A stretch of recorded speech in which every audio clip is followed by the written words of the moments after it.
everybody. Welcome back to Stop.Sit.Surrogate with Kennedy and Ellen. We have a very lovely guest today. We're going to let her introduce herself. Take it away. My name is Megan. I am 27 years old. I have been a surrogate previously, and I'm also child-free by choice. And I live in Ipswich in the UK. So interesting. It's so That interesting. you guys can be surrogates without having a previous birth of your own. It Hard. blows my mind. Can Oh, I ask sorry. you to Oh, sorry, explain? No, I'm sorry. No, can I ask you to explain how? Like, what is your process? Yeah. Okay. So my whole life, I never wanted kids. I never had that like urge to have kids. Even when I was young, I remember being around children and seeing older people in my family raise kids and being like, I don't think that's something that interests me very much. Sure. But then I thought, well, who does want a kid at 14? Like that makes no sense. Maybe when I'm older.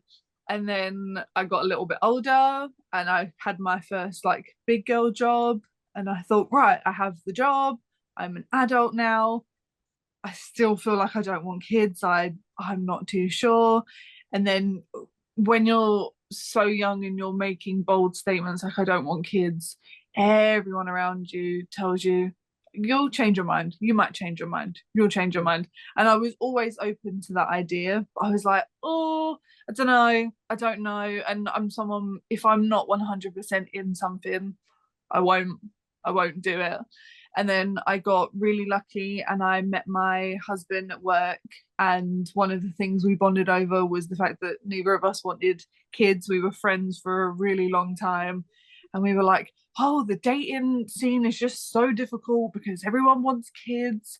Yeah. And then like after a couple of months, we were like, oh, maybe we should date. Joked about it. And here we are almost 5 years later, married.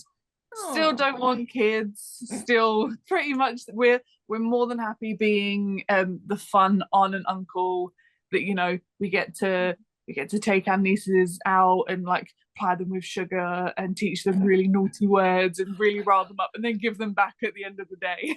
Yeah. So funny. Cute. Huh. So how does it work then?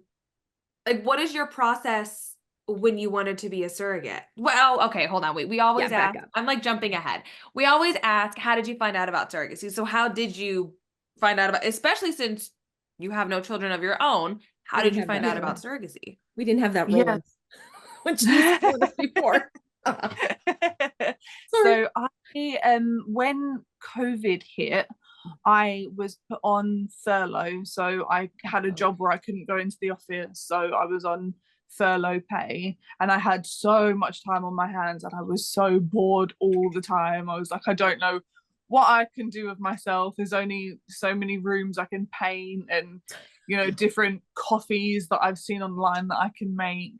So I started to Google things that I could do, or like I always knew about surrogacy, but I never looked into it. I never sort of thought I would be a surrogate, if that makes sense. Mm-hmm. And I saw a post on Instagram about someone going through a fertility journey. I can't remember who it was. They were just on my explore page going through a fertility journey and using donated eggs. And I was like, oh my God, like I could do that.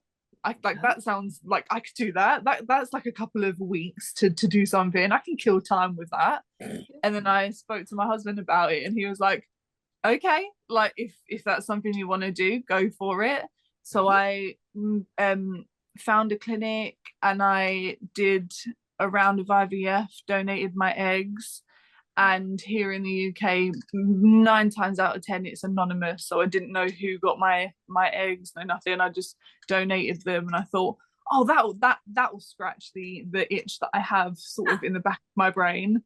And then a couple of months went by, and I was like, oh no, that itch to do something is still there, and I'm still on furlough. So I did another round of donating my eggs for a different couple. And then I thought, I'm getting so much joy out of doing something like this, and I'm not getting joy out of my 9 to 5. Like I'm not someone who's career motivated, if that makes sense. Like I have a job and I like my job, but I'm not someone who, my job isn't my whole personality and whatnot. And I've never felt motivated until I started doing that. And then I thought, well, what about surrogacy? That's kind of in my brain, that was the natural progression. And I started Googling it, but so many places in the UK, so many organizations don't let women who don't have their own successful pregnancies already or have completed their family, they don't allow people to become surrogates. And it was really disheartening. And I remember thinking, oh, like the first 3 organizations I found have pretty much shot me down before I've even filled in the inquiry form. And then I got really lucky and I found an organization called My Surrogacy Journey, which was founded by 2 gay men, husbands, who have actually gone through the surrogacy process. Their kids, they had their children via surrogacy, and they were open to absolutely anyone with a clean bill of health to come and be surrogates with them. Nice. And I remember seeing that and being like, this is who I want to go through this with. And I met with them online, and they were the nicest people ever. Still have a really close relationship with them, almost 2 coming up to 3 years later. And I couldn't have imagined doing my journey with any other organization. Oh, wow. Sweet. Did you have to do any like testing or anything? Because here in the US, you have to have a child. The child you have to at least have to have partial custody. You know, your deliveries had to be healthy. Like you have to do all these check boxes just because you had a kid. So did you have to meet any check boxes? Yeah, so I think having the 2 rounds of donating my eggs really helped, because then that, like, in order to donate your eggs, you have to be in a certain level of health anyway. So that really helped.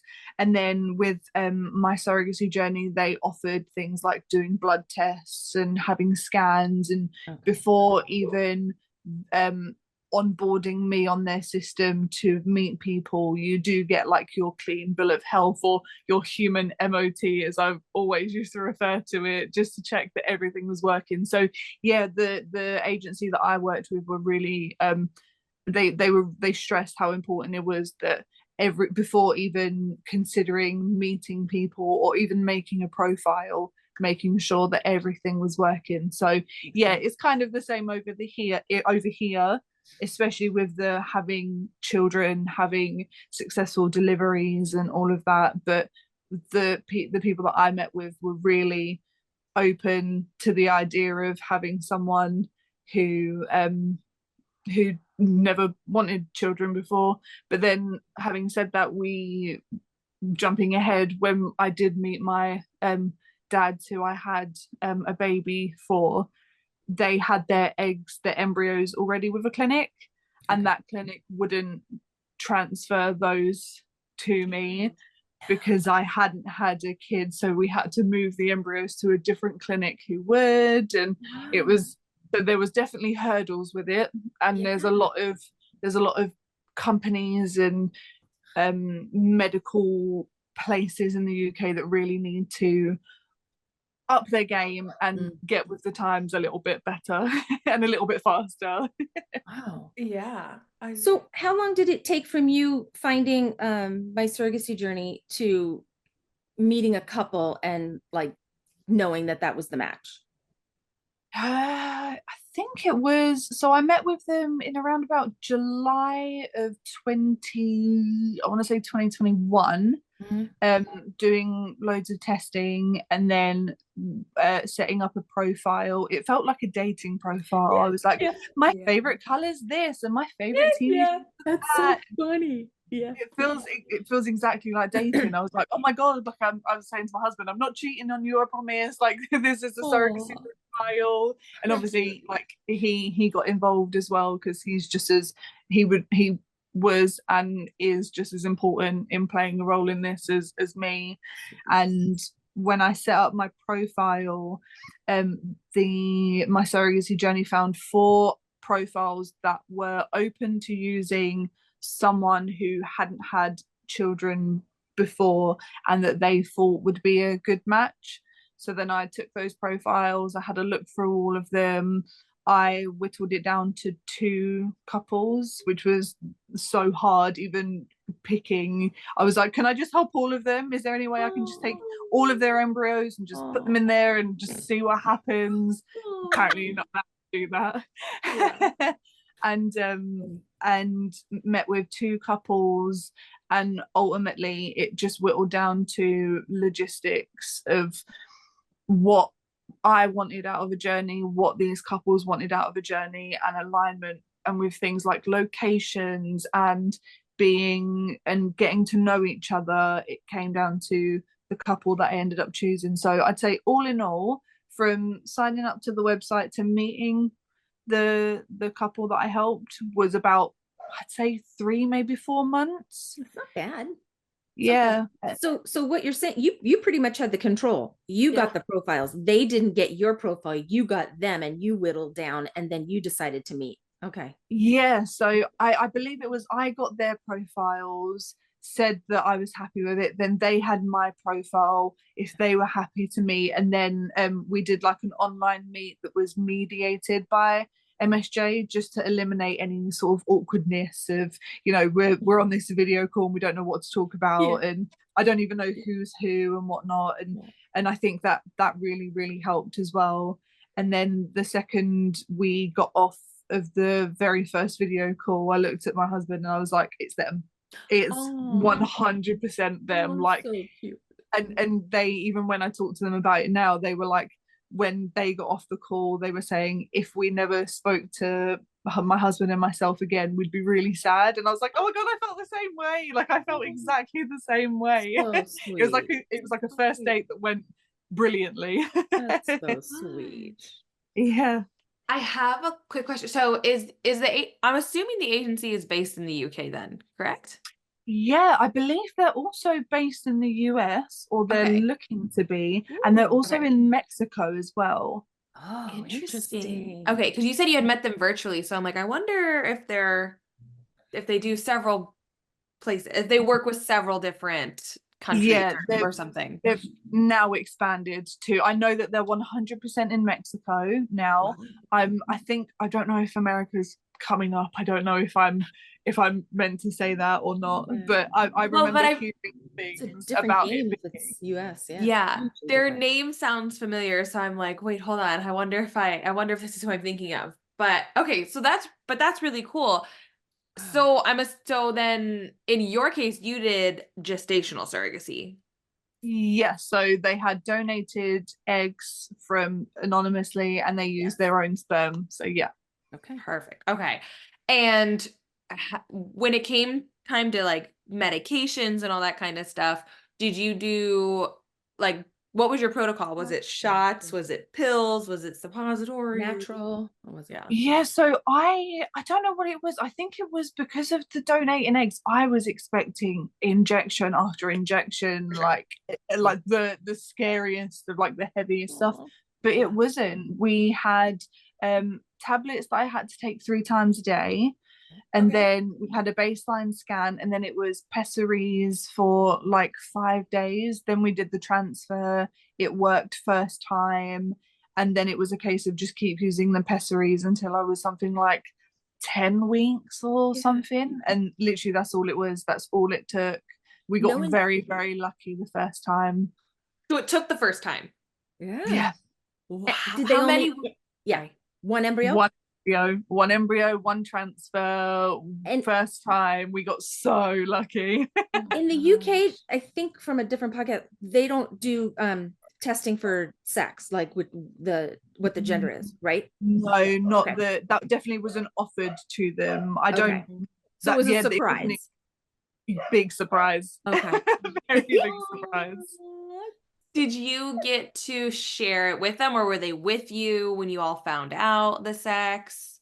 Yeah, so a big thing for me was, because of how much I don't want kids, and I know, you know, from hearing people's stories, the hormones you get from pregnancy are unlike anything that you can even explain to people. Yeah. And a big thing for me was I wanted them to be there every step of the way, even if it was a 10-minute midwife appointment. I wanted them to feel just as included in those as they did the big scans and hearing the heartbeat for the first time. And I always laughed, every room we went in, we just looked like a little gaggle of people. There was just always so many people in a room, and like all the nurses and everyone would be like, there are so many people here, and I'm like, yeah, because like that's just how it works for us. And they were there for the first heartbeat.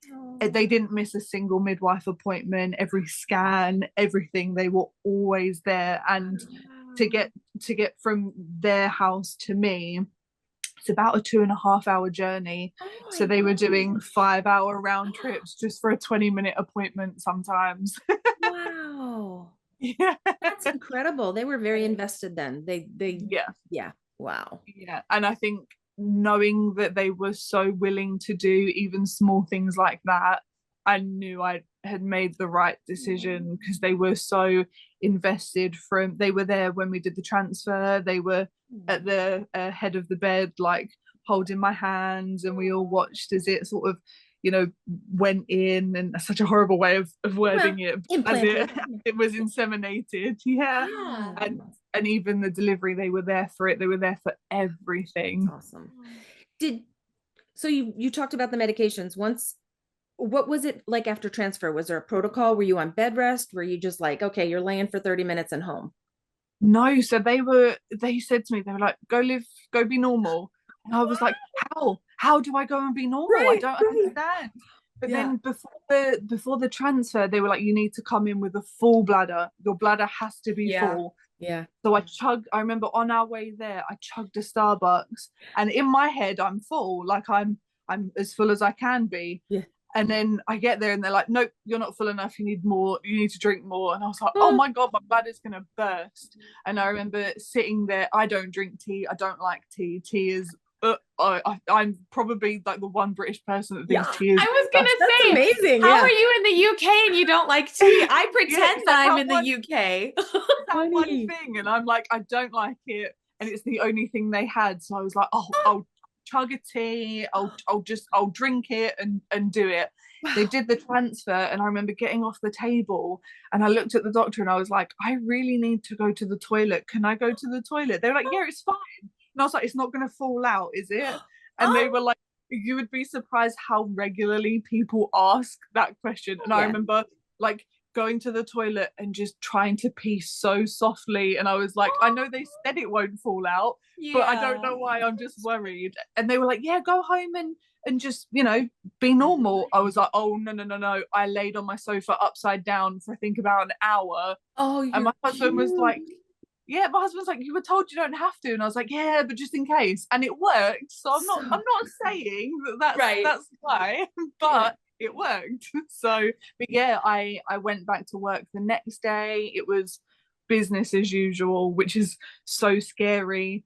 And then they, with the clinic that we used, they did a blood test 2 weeks after the transfer just to see what the HCG levels were like. And they said not to use pregnancy tests just because, you know, you might get a false positive, you might get this, that, and the other. I couldn't help it. I couldn't help it. After about 24 hours, I was peeing on a stick, and they were like, Megan, and I was like, I can't help it. I can't help it. So how many like that? Yeah. How many days after transfer did you get a positive?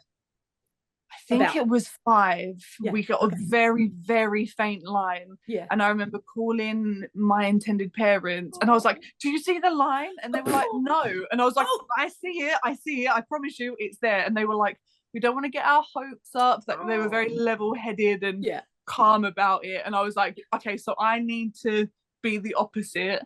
because I can't be calm. Like I need to know. Oh. And then as the days were going on, the line was getting darker and darker and darker. And I think it was 2 days before the blood test, I did the clear blue one that actually says pregnant or not. And that one said pregnant. And I was like, well, I think it's safe to say the blood test is going to be fine. That's so So cute. Oh my god. So how does your whole pregnancy go? So now you're positive, everything. Did you have any complications? Because you've never been pregnant before, so this is like all new.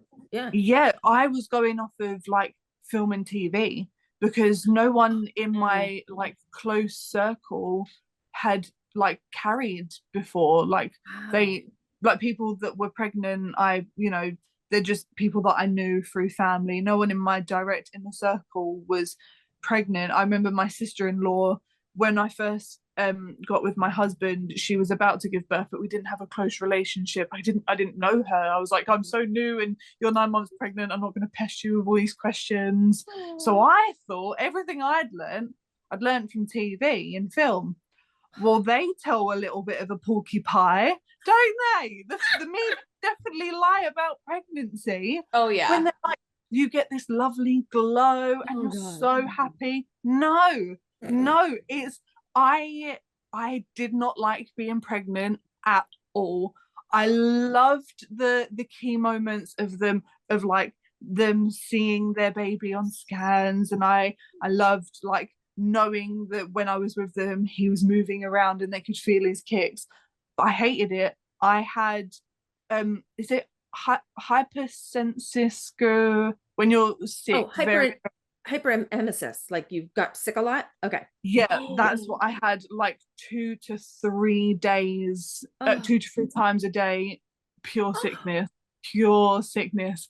And I was like, I couldn't imagine having this. And this, I think after giving birth, I have so much, like I already thought women are the best things ever. Like I am such a woman, like team women, whatever. Women could do no wrong in my eyes. But the second I gave birth, I was like, there are women that do this and they are mothers, like that they deal with all of this sickness and giving birth, and then their parents. Women are superheroes. Like honestly, women are so amazing, and it gave me so much respect for women overall. But I did not enjoy being pregnant. Oh my god, it was the worst. It was the worst. So were you sick just for the first trimester, or was this for the whole duration? The whole thing. How did you keep nutrients down though? How did you? I tried everything. I went to my midwife and I had tablets to try and stop the nausea. I was just vomiting those up. So I was like, that doesn't work. Anti-sickness jabs, which worked, but I was dry heaving all of the time. And I was like, I think that's worse. It is worse. Like, at least when you vomit, you have that relief. And you kind of have like a good window of, I don't need to be sick. I can eat. And just dry heaving all the time. Plus, no one wants to be around someone who's just just dry heaving. Like I'm in the cinema, dry heaving. Like that's embarrassing. And then the record that I went without vomiting was 2 days, and me and my husband. Whole pregnancy. That was it. Wow. Yeah, it was horrific. And my wedding was during my pregnancy as well. So when he got to the wedding day, I was like, I'm gonna need to have like a sicky bucket close by during the ceremony just in case. Wow. Yeah. So that wasn't fun, but I would 100% do it again. 100%. Wow. Can I ask why? Yeah. Because when they say a moment's pain for a lifetime of pleasure, that's kind of how I see it. Like it's 9 months, 10 months of not so much funness. And then you get to see 2 people or 1 person, whoever you're helping, become the people, like become parents, and it will just make sense. Like you get to see these. So for me, I get to see these 2 amazing men raise this child, and like it makes sense. Like when they show me videos of him walking now, I'm like, well, yeah, I would do it again just to see that moment all over again, or to hear his name for the first time, or see, like, you know, what, like, he's now at that age where he can watch TV shows and kind of acknowledge them and know what they are, and to know what his favorite shows are and what foods he likes and like what makes him laugh. It makes it so worth it. So worth it. So sweet. Oh, that's so sweet. I haven't heard it put that way, but that's the perfect way. A moment pain for a lifetime of pleasure. And that is you just described the moment that we talk about all the time. Yeah, it's like there's nothing, see, because I don't want my own kids. I haven't given birth to my own children. I have nothing to compare it to, but I can imagine, you know, as you guys have done it several times, like you can't explain it to people who haven't been surrogates. Only people that have been surrogates understand it, and it makes sense. It's kind of like the full stop at the end of a sentence. Like, you're writing this really long sentence, and once you give birth and you see it, it's like the full stop. It's done. You're done. Sweet. It's their job to do the rest now, and you just get to sit back and just watch these people do what they were meant to do. They were meant to be parents. Yeah. You had a vaginal birth, right? And from the way you're talking, it seems that you did. No. Oh, you didn't? And you would still do it again? Oh. No. Oh, I had the most. Do you know what? I had a very, excuse my French, shit pregnancy. Then when it got to birth, I thought it'll be fine. Yeah. And it just, one thing after the other went wrong and went wrong and went wrong. And I was like, I felt like a dream. I remember at one point I was just looking at the wall and I was like, you couldn't write this if you tried. If someone put pen to paper, you couldn't write it. Have you guys ever seen the show Superstore? Yes. I've seen parts of it, yes. You know that Dina in it, she becomes a surrogate and her birth doesn't end up going. It was exactly the same as her. I remember watching the TV show and I remember being like, oh, imagine if that was me. Oh yeah, turns out that did happen to me. Wow. Can you share a little bit about how the birth went? Like, were you induced or did you go natural? So here in the UK, they all, for some reason, there's this outdated way of thinking that if you have an IVF pregnancy, that you need to be induced at 40 weeks. You're kidding. No. And everyone around me and my medical team were like, we're not going to force it on you, but we highly recommend it. And when you're hearing people who do this day in, day out tell you that, you start to believe it. So I was like, these people know what they're talking about. This is their job. Of course I'm going to listen to them. Right. Megan, can I jump in just for a second? Did they give you a reason why other than IVF? No. Okay. Just pure, because it's an IVF pregnancy, we want to induce you at 40 weeks. And I was like weighing it up and I thought, well, do you know what? If I do get induced at 40 weeks, it ends the sickness and it ends the really bad days. So it's a date that I'm working towards. But then also I wanted a natural birth. And I know that the more you sort of tinker with it, the more the less likely that was ever going to happen. So they gave me an induction date of Wednesday. And it gets to Wednesday morning and I pack my birth bag and we get in the car and we drive to the hospital. And we're halfway there in the hospital call and they go, we don't have a bed for you, so you can't come in yet. Oh, no. And I was like, okay. I told myself I won't be going home until I've given birth. So going home isn't an option for me. Okay. So I was like, do you know roughly when a bed will be available? They were like, might be tonight, might be tomorrow. We don't know, but we'll keep you, we'll call you if there's a bed. So I was like, right, okay, I'm 40 weeks and 2 days pregnant. What can I do? And the intended parents were also in the area. So we went bowling. We just went for a game of bowling. Oh, so sweet. That's what 40-week pregnant women do. Yeah. Yeah, I thought a bit of exercise, a bit of, like being out, not thinking about it, time will fly. So we went bowling. Then it got to about 8 p.m. at night and they finally called and they were like, we have a bed for you, come in. perfect. I was on a ward with 5 other women. I got there at 10 o'clock at night. There was a woman directly in front of me in full-blown labor, and then women around me kind of at different stages of labor. You were all in the same room? Yeah, I was going to ask a question. When you say ward, you're all in the same room, right? Yeah. So it's one massive room with just like a bit of cloth separating you, so you can hear everything, see everything. And I was like, oh, okay. Oh, I was expecting to just go into a delivery room. Yeah. Fine. Okay. Got into bed and they were like, oh, you're 2 centimeters dilated. We can pop your waters right now. And I was like, well, go ahead and do that. Absolutely, that's fine. And they were like, but we're not going to. Oh, crap. And I was like, why? And they were like, we want to see if we can get you more dilated first. I was like, fine, that's absolutely fine with me. They gave me a pessary, left me 24 hours, no change. Okay. Oh, wow. They gave me another pessary and they tried to wait another 24 hours.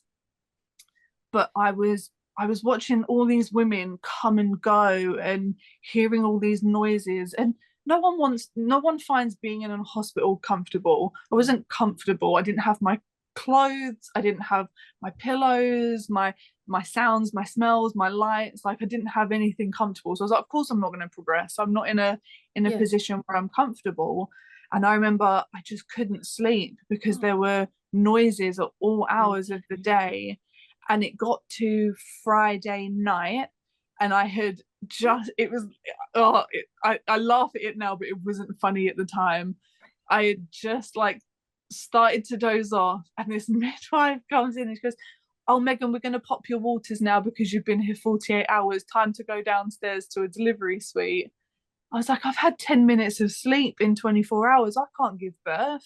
They were like, oh, you have to go now. It's the only time you can go. So I'm like, oh no. We go down to this room, this lovely room. They pop my waters and I give it a good 2 hours of just contractions. But I'm not in the right state of mind. I'm tired. I'm hungry. I'm overwhelmed. I was like, put that epidural right where it needs to be, please. Yes. They called the doctor. They put the epidural in. And I don't know if you guys have had an epidural. Yes. Yeah. But I was in that sort of position where my husband's holding me and I'm sort of like this. Yeah. I feel them put the needle in, and then all I hear is the doctor behind me go, oops. And I was like, what? And I just looked at my husband, and my husband was like, yeah, oops. Literally just oops. Like a oops. I was like, what do you mean oops? And my husband's like a very relaxed person, and he was like, what do you mean oops? What's happened? And he was like, oh, I've just put the epidural in the wrong place. What? And I was like, okay. How? Can we correct that? How? And I was like, okay. He's like, I'm gonna do it again. And I thought, perfect, don't worry, numb me up again and try again. Oh, you're so nice, Megan. Megan, meanwhile, you're contracting probably in between, right? Yeah, okay. He's like, please sit still. I'm like, I'm trying. I'm trying. I promise you. Yeah. So he does it again, and it works, and it's perfect. And I'm like, oh, I'm numb. I can nap. I'm now relaxed. And the intended parents come in, and for hours we're just there, and I'm not dilating. I'm just not getting there. I'm not dilating any further. It's because he didn't want to come out. He was cushy where he was, and he wasn't ready. And I got to, I think it was 17 or 18 hours of being in labor, and they were like, we suggest a C-section. Like, it's been a bit too long. Yeah. We don't want to give you any more. We don't want to put you in distress, the baby in distress. We suggest a C-section. So I was like, okay, that's no problem. You come and do that. You do what you need to do. It wasn't on the birth plan, but you do that. Had the C-section. Yeah. And the thing is, they don't, I don't know if it's the same in America, but they don't, when I was there, they didn't keep me in the loop as to what was happening. Right. I was like, can you just let me know when you start cutting, just so I can sort of, I don't know, look at the wall, like sing a song in my head. And they were like, yeah, we'll do that. they'd already cut me open at that point, and I could feel them rummaging, and I was Right. like, I said to my husband, I was like, they've cut me open. He's like, no, because they haven't said anything. And he like peered open, just saw like my intestines everywhere, and he's like, yeah, they've cut you open. Oh, no. So I your husband was in the C-section room, the operating room. Where were the parents? Where were the IPs? outside, so Okay. they couldn't have all of us in there. Yeah. For a natural delivery they could have been there, but Yeah. because of it being like a sterile environment, they Sure. couldn't. Yeah. And then birth was fine, stitched me up, put me in a recovery room, and then I woke up the next morning and I couldn't feel my right leg. No. And I was like, oh guys, I can't feel my leg. They were like, oh, you probably just have some like epidural stuff like looming, give it another day and we'll see.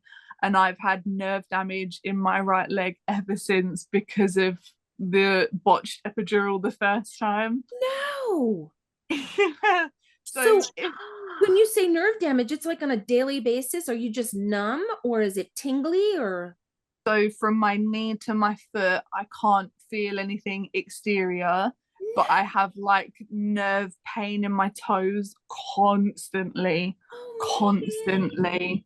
What? But again, one of those things where hindsight is always 2020, Yeah. and it was that exact thing of he wasn't ready to come out, Yeah. and it was very poor medical advice from the start.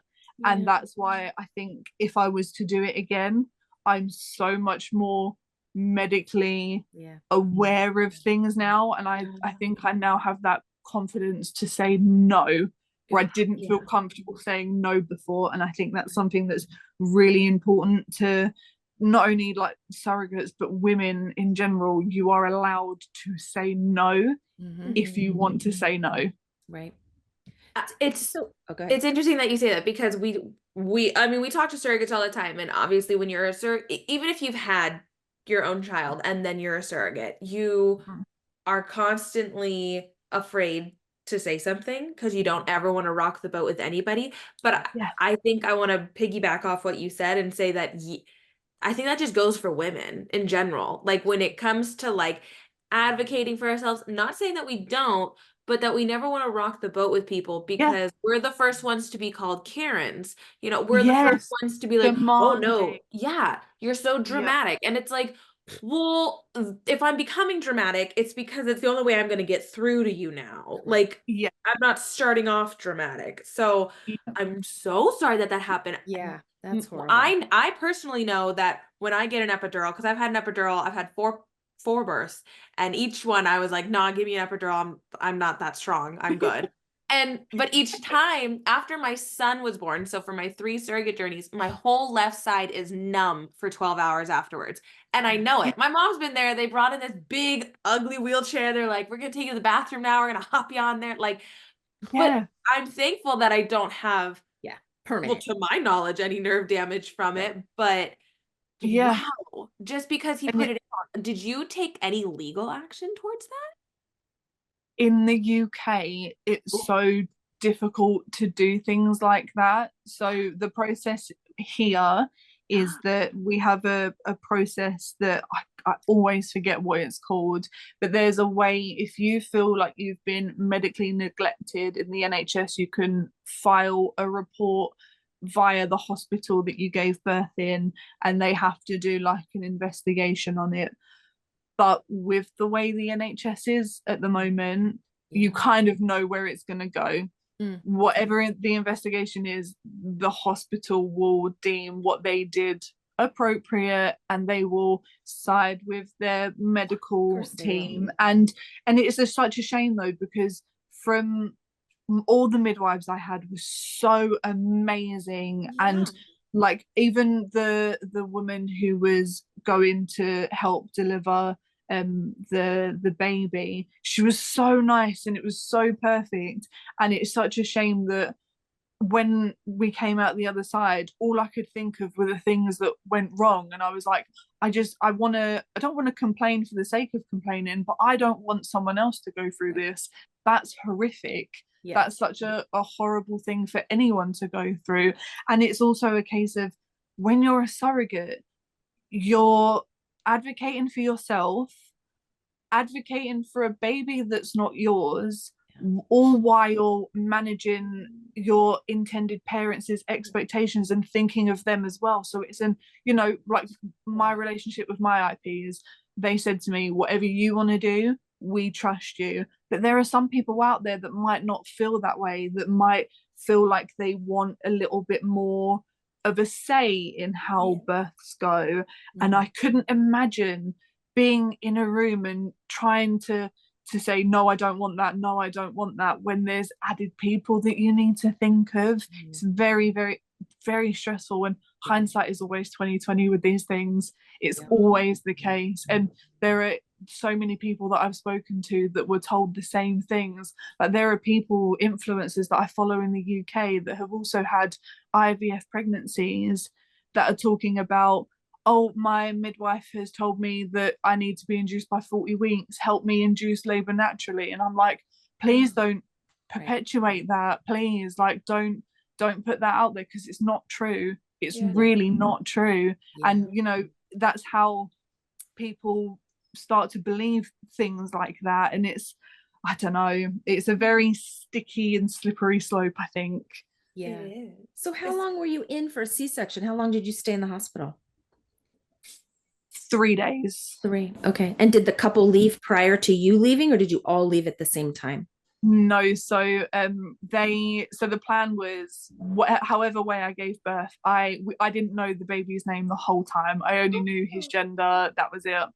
And I said to every medical person I met, plus the intended parents, I don't want to see the baby at all until one of you is holding him. Like, because in my head that makes sense, as to that baby is theirs. I just assumed that it would help the healing process a lot better. Sure. And so when the C-section happened, they obviously took the baby out, and I didn't see him anyway, luckily. And I made sure that my husband went over and saw that he was okay, and this, that, and the other. Then they wheeled me into recovery, and I had like a 30-minute nap. And I remember the nurse waking me up, and she was like, oh, the intended parents have had like an hour of bonding time, and they'd like to come and see you. Do you want to see? And I was like, absolutely, yes, I do. Bring them in, please. Like, I look horrible, but bring them in.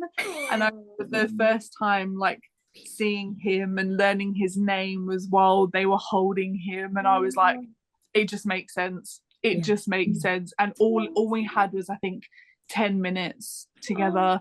And then I said, look, you guys need to go and be parents. You have a long drive ahead of you to go home with this newborn baby. You do the test and go home, and we will talk when things are a little bit more hectic. So we had about 10 minutes together. They did the standard baby checks that they do over here, and then they headed home. They texted us when they got home, and that was it. And it was the best 10 minutes ever. Wow. So you never held him right after birth or before leaving the hospital, no, or yes? So when I was in recovery, I had a little bit of a cuddle with him, but when he came out, I didn't see his face, I didn't touch him, nothing, because that golden time is for them. That's not my time. I don't need that time. And also, like, again, like, it would just feel weird for me personally, but there are some surrogates that do that. They do straight away put them on them, and I completely understand why someone would do that as well. I think it's so personable. Surrogacy is so personable to everyone. It's so individual, and there are people that I do know that have given birth and held the baby first, but for us as a team, as a 4, it made sense for him to just go straight to where he was meant to be. So sweet. Wow. Megan, how was your family to you saying, I'm going to be a surrogate? Yeah. Okay. It's, when you can't, I'm trying to think of the words. You can't force people to understand your way of life, and vice versa.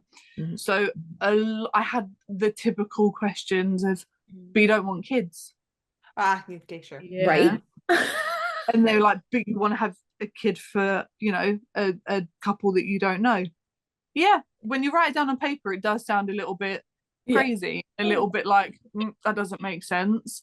But you know, it's how I just, after I met the couple, I just knew it made sense to do that. And I find that people my age and in my circle understood it, and they were like, yeah, I totally get like why you would want to do that. And then there were people that would say, I could never do that, that didn't understand it. And I understand that point of view as well. I never had a harsh reaction. It was never an argument. It was never like a heavy debate, and it was never something that was a hostile conversation. It's just more of a case of sometimes people just don't get it, and that's absolutely fine. And the people who understood it, they were there, and the people that didn't understand it respected it as well, which I really appreciate. So I think with this circumstance, I had the best reaction that I could have had for it. I wouldn't have changed it. I don't look back and get angry about it. I completely understand, and no one was hostile. It was for what I thought it was going to be versus what it ended up being. I thought it was really great. It was really, really great. And luckily, because we were getting married, my intended parents came to our wedding, so both of our families got to meet these two people, and like, you know, also put names to faces and understand why it was that Edward and I were going through this, which I think was really helpful. And like these, when you're in that pregnancy stage and you're hanging out with your IPs regularly, and then you go away and you tell your friends and family about it, and you know, it's just things that we do, it's just stories. Then when they get to meet them, it's like, oh, because look how nice they are now, it makes sense. It's kind of like bringing home someone you're dating for the first time to your family, right? Yeah, that's so sweet. How did you guys meet your IPs, if you don't mind me asking? Well, Mom, do you want to go first? Through agencies. I went through the 2 different agencies when I did all 3 of mine, and I got profiles. I kind of weeded out who I wanted to meet, and then we would meet, and then the first one they selected for me. It was that I was a new surrogate. I really didn't know the ropes. There wasn't all of this social media, and so I just took who they gave me, because I was like, I'm not going to rock the boat like we've talked about. But the next 2, I knew better, and I'm like, nope, I'm picking this time. I'm picking. We have to gel. Yeah. And do you still have relationships with those people? I do with the triplet family. That's my second surrogacy. Yeah, I do with them, and they're like 21 right now. So yeah, it's been decades that we've had relationships. Wow, that is cool. Goals. If I've ever heard it, that is it's really sweet. Yeah, it's real sweet. Yeah, and then my first one, it was similar. They kind of just picked, and they were like, it's this person, and I was like, yeah, no, they don't speak English. I need somebody who speaks English. And then they gave me someone who spoke English, but I didn't really get to pick. My second one, I got a couple profiles. I got to pick. And then my third one, because I went with 2 different agencies, my third one, the second agency I had gone with, they emailed me and was like, hey, are you interested in being a surrogate again?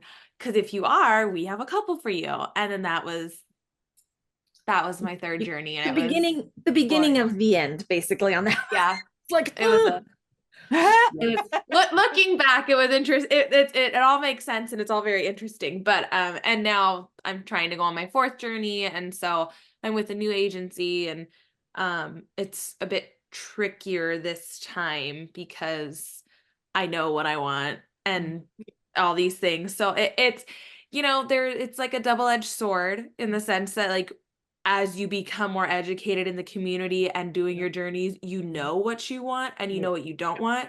And I personally have 3 things that are a straight no and 3 things that are like an absolute must.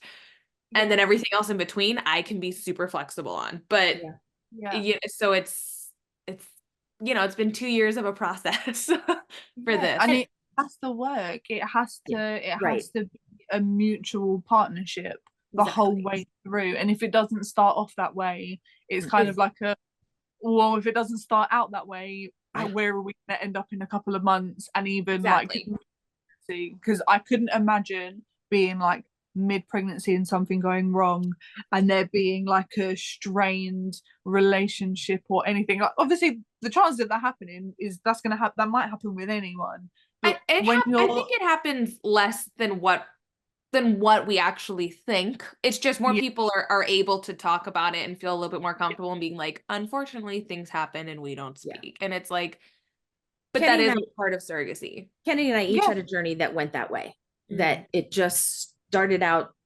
real rocky and ended up like really bad, crashing waves. We both had one.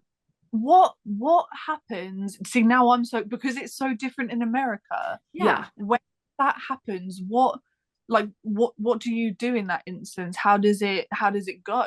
Like, was it during pregnancy or post pregnancy? During. Oh, how do you navigate that?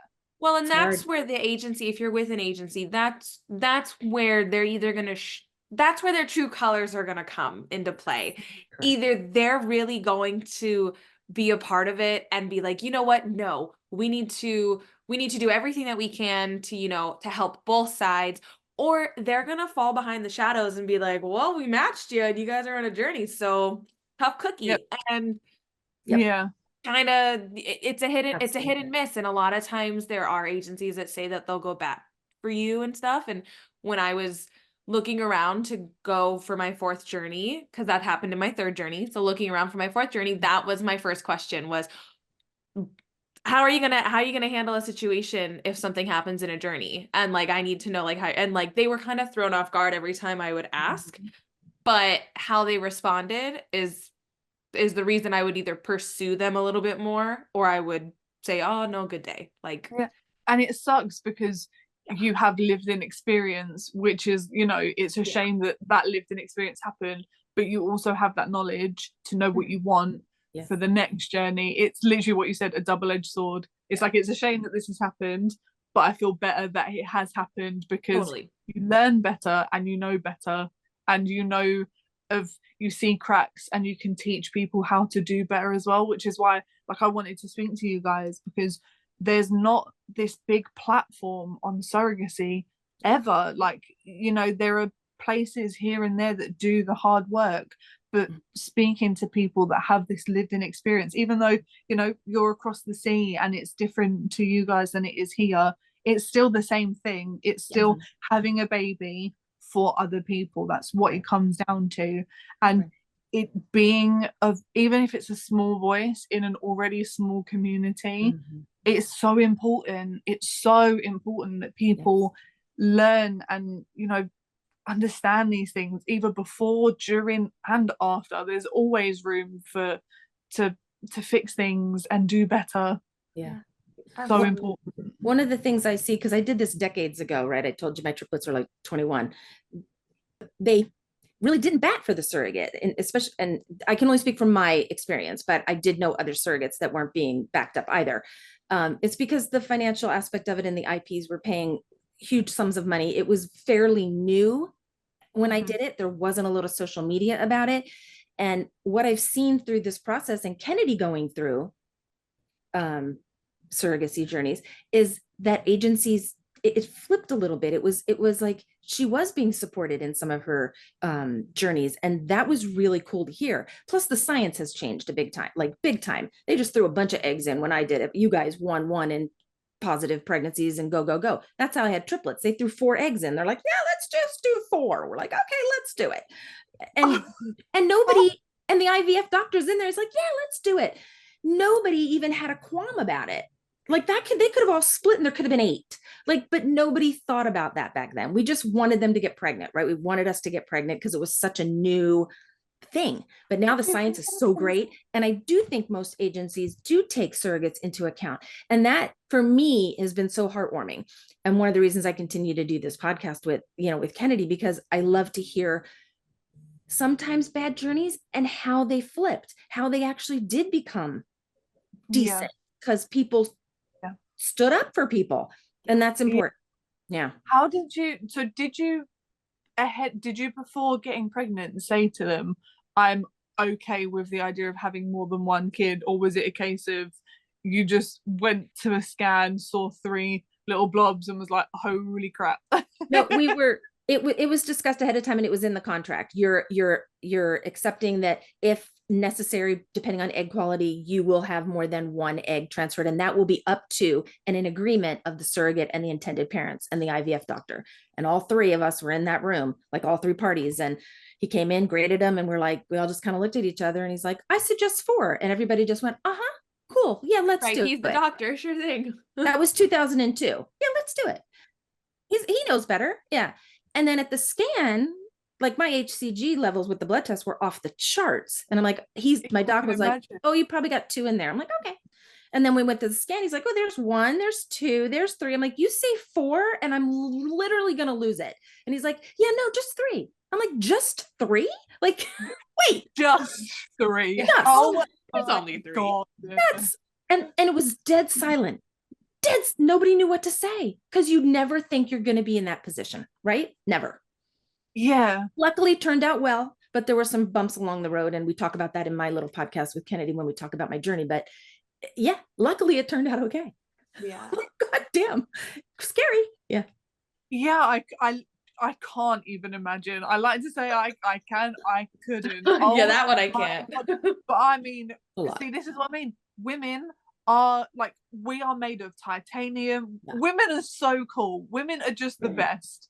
Honestly, when I hear like, oh, like I had triplets. What do you mean you had triplets? And then like you gave birth to them and then looked after them? What do you mean? That's so cool. Like you don't get half the props you do. But then like what we were saying before we started recording, getting 6 weeks off.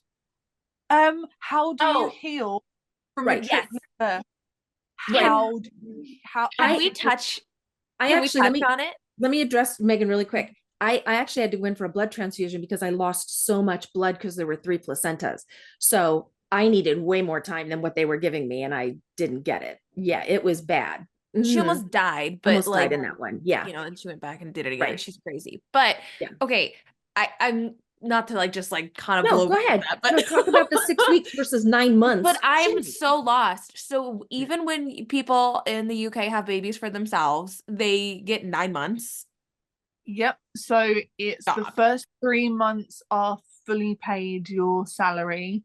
Okay. Then the next 6 months are government paid, and I think it's £750 a month, something like that. Yeah. Is that sustainable? Is that like a decent amount? I mean, it completely depends. So I'm very fortunate in the sense that my husband earns more than me, and we own our house, and we're not rich by any means, but we're very comfortable, and we don't necessarily have to worry about bills. But there are families out there that wouldn't be able to live off of £750 a month.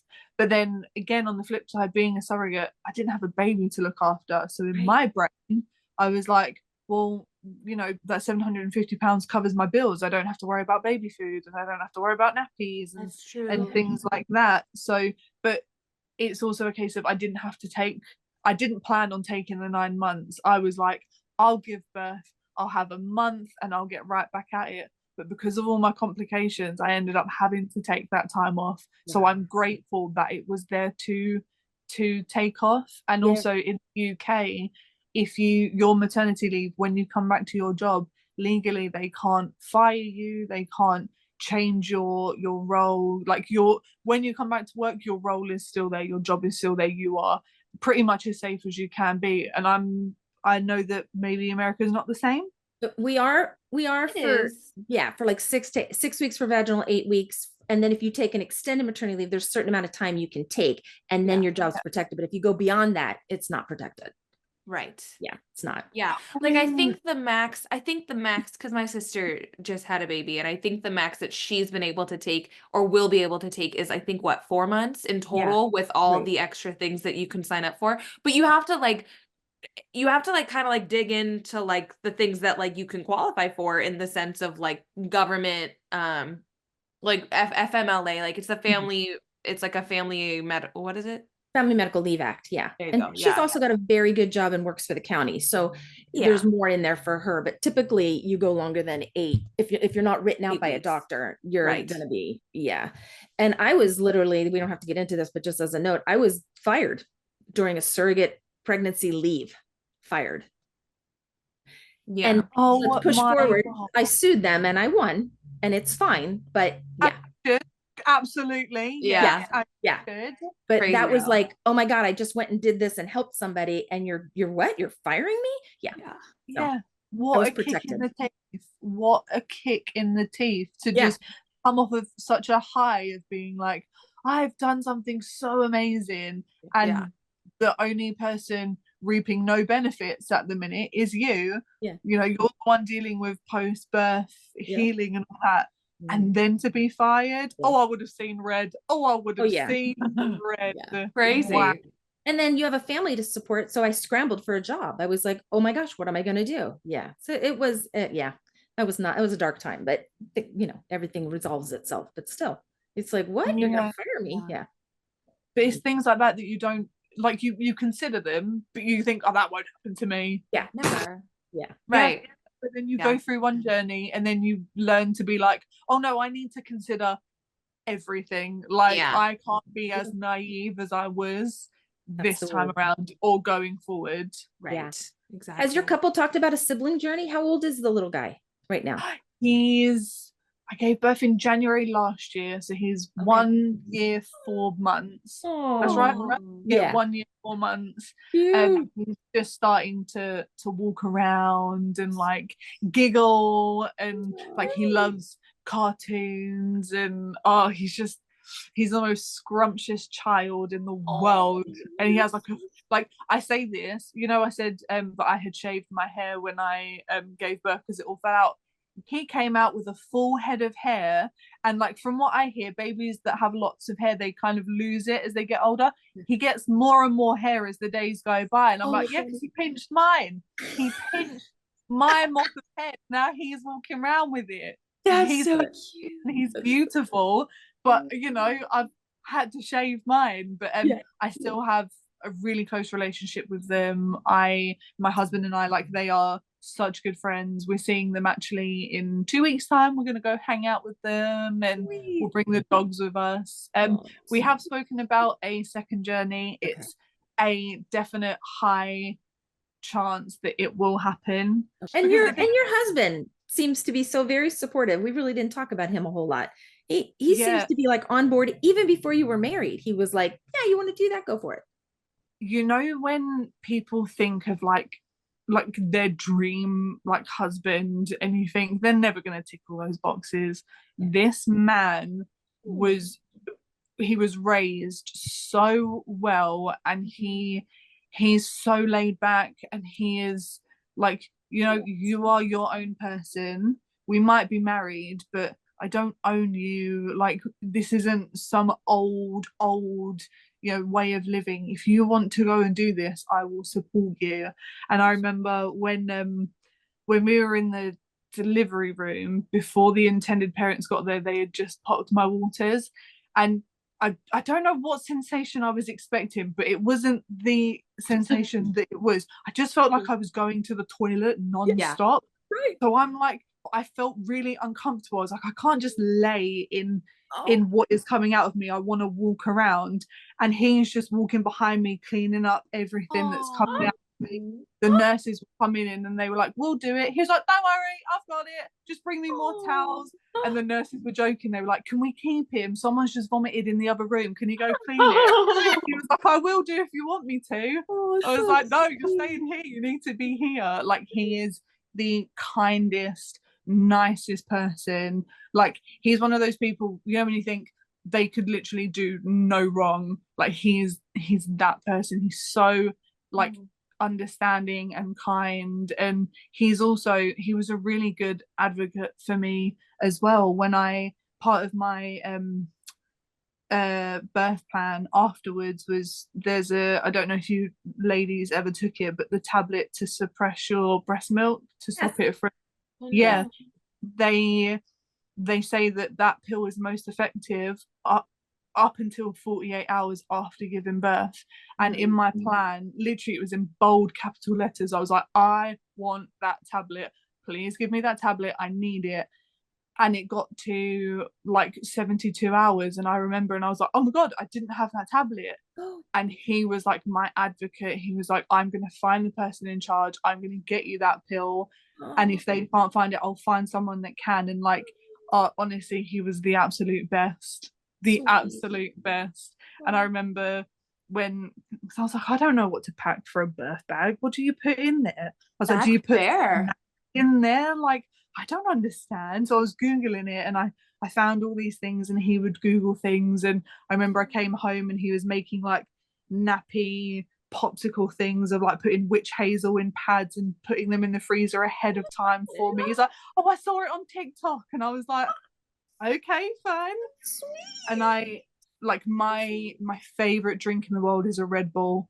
And it's like if there's the one thing you can't have when you're pregnant next to alcohol and anything else is a Red Bull. And I was like, I need a Red Bull. And I remember we got to the birthing room and he had bought a mini fridge, like a tiny little fridge. He plugged it in and put a Red Bull in. He was like, the second you give birth, there's a cold Red Bull waiting for you. Oh my God, is he so sweet? And I was like, you are just like, how do people like you just exist? You're so lovely. You're so nice. I'm still waiting for like the red flags to show. I'm like, we're 5 years in, where are the red flags? No. That's very sweet to hear. I love that. I do. Yeah, and I think like we got engaged, and then I started thinking about surrogacy, and I remember people being like, do you not want to do it after your wedding? And I was like, why? Like, I don't care. I was like, why? Like, it's, you know, yes, it's a magical day, but being pregnant doesn't change anything. It just means I can't drink. But it means I get to eat all of the food. Like, I get all of the pizza, I get all of the cake. No one else can have it. That sounds perfect to me. That's fair. And he was like, yeah. And it was honestly just he's the best. The best. So sweet. Clone him. Yeah. I know. Yeah, I know. I've said to him, you know how there's like these like men at the minute that give dating advice, and you're like, oh, if there's one person I wouldn't listen to, it's you. I said to him, I was like, you could make so much money. Like, you'd be actually so good at it.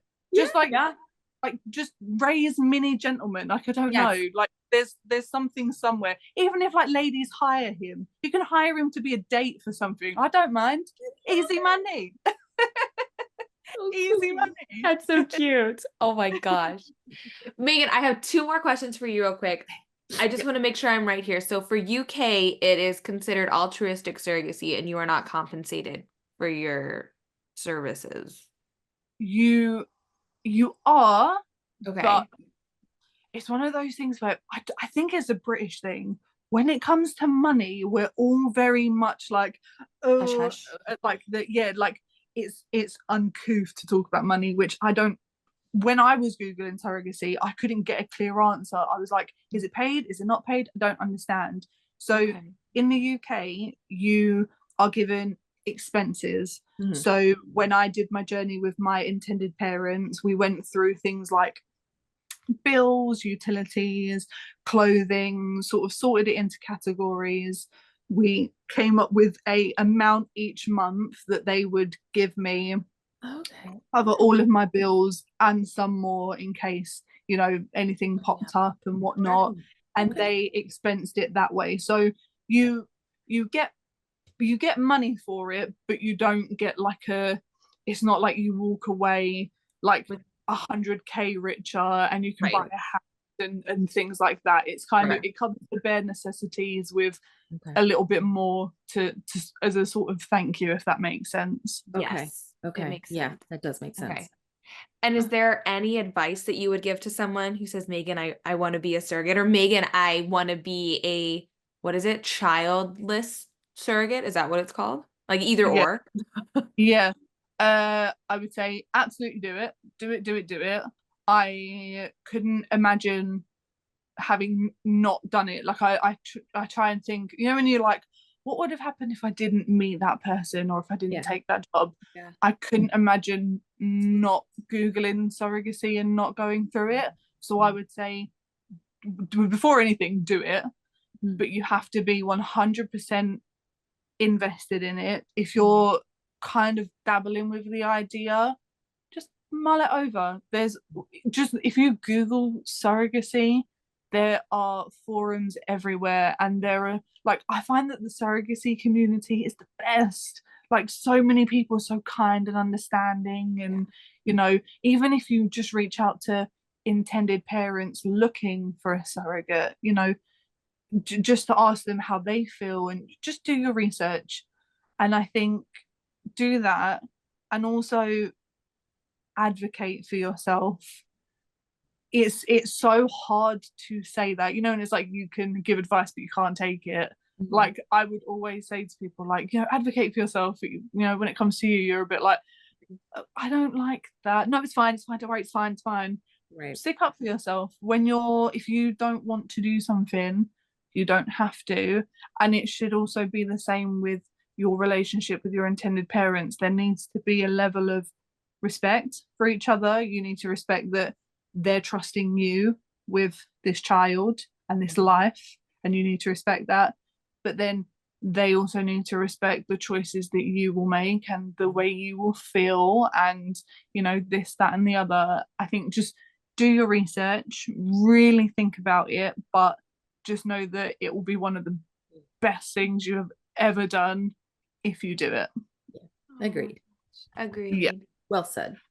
Oh, this has been so lovely. Thank you so much, Megan. Yeah, thanks for taking all that time. That's so nice. Thank you. We know we went over, but when I saw Kim had been with you guys, I was like, me please, me next, please. Heck yeah. Like, this is the best thing ever.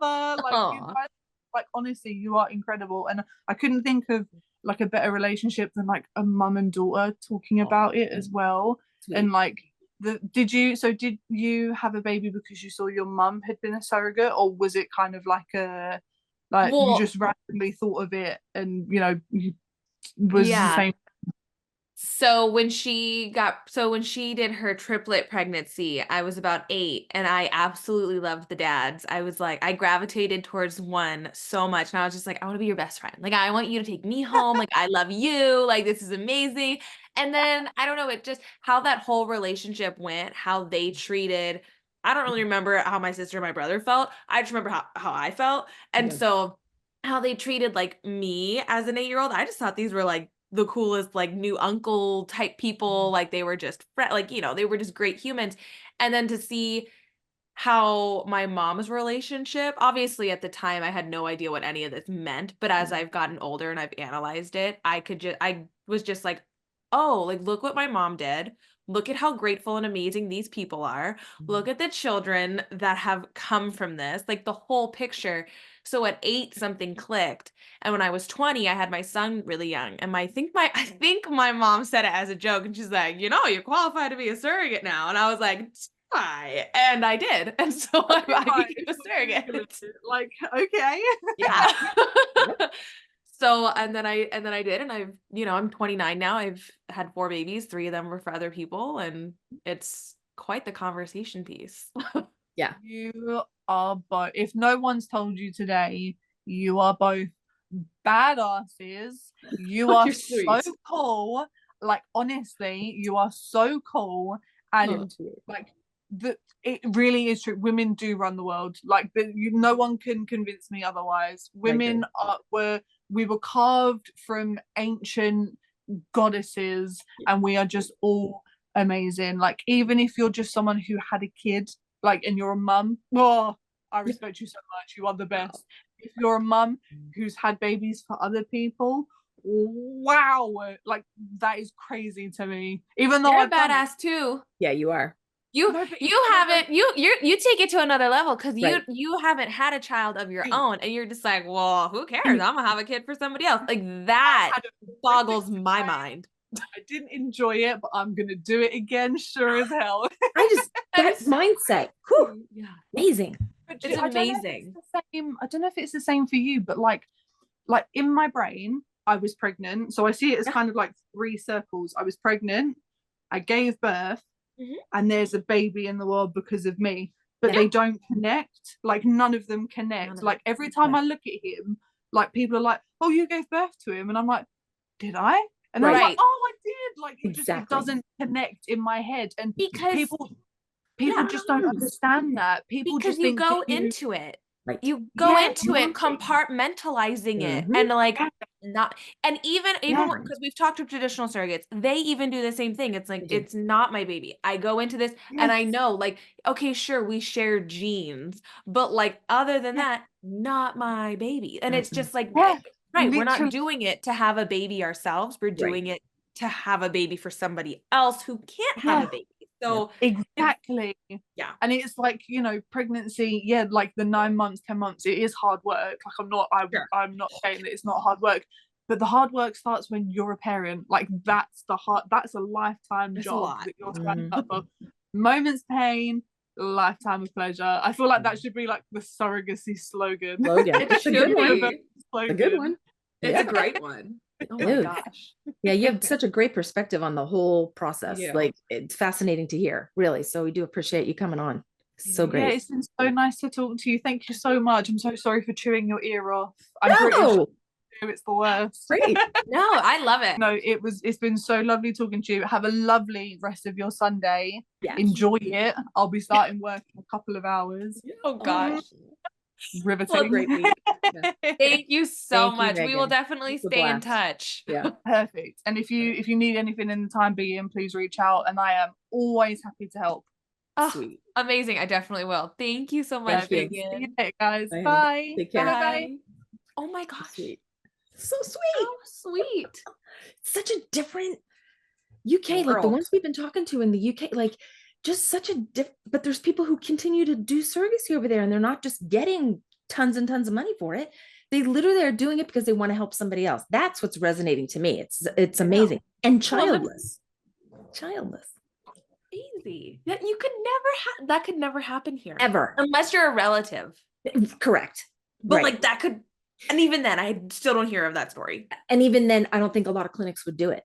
No, it's great. I mean, I think, but I think it's great because like I don't know, but like poor thing, she was so sick during it. Like so sick. Yeah. Like, horrible. And maybe she would have I don't know. I guess would that happen with every pregnancy? Like, would you have known that had she had her own, not? Or did that just pop up? I wasn't sick with any of my children's pregnancies, but I was sick with surrogate pregnancies. Yeah, so but I'm talking about that condition because, like, I think that condition. Yeah, I think that's a constant thing. Follow her through. Yeah, that's true. Yeah, because I just know people like sometimes are hospitalized or they're like, oh, I'm pregnant now, so like I need the IV at home already set up, like. Because dehydration is a big deal. You got to be super careful. Yeah. But gosh, that was a joy. That was so nice. Well, thank you so much for talking with us, Megan. Sorry, we know this is long. We're gonna wrap it up. If anybody has any stories or questions that they would like to share and ask us, please feel free to reach out to us on Instagram at Stop.Sit.Surrogate. And this has been another episode of Stop.Sit.Surrogate with Kennedy and Ellen. Bye, guys. Bye, everyone. Have a good week. Also, be sure to check out our new children's book, My Mom Has Superpowers, a journey of a surrogate told from the point of view of her son, available on Amazon May 8th, 2024.